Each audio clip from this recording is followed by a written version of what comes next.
and welcome back to the World Wellness Weekend and Olea Absolute Nutrition and Wellness 30-day challenge with me, Julie. I really hope you enjoyed yesterday's talk about the first part of the change process. That was the contemplation and the preparation phases. And today I'm going to tell you all about what's going on in the action, maintenance and termination phases.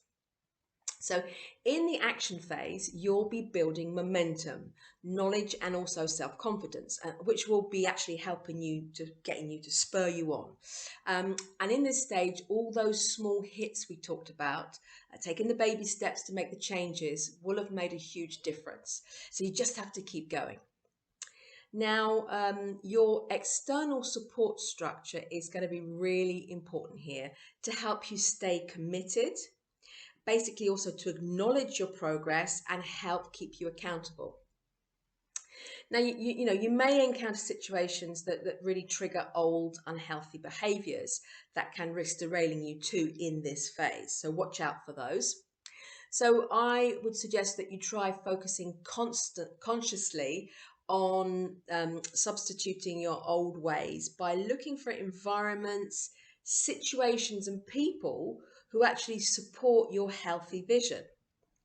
So as I talked about before, getting in your daily line of sight, sort of visual reminders or inspirational notes that will help you keep you focused on that goal that you've set.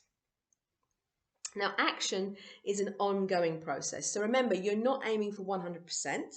Your focus needs to be on progress, not perfection.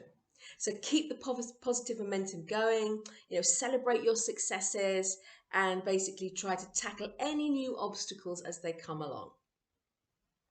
And if for at least the past 6 months you have been persistent and consistent in executing the actions that you committed to, and they now seem fairly routine, you would then be what we call in the maintenance phase.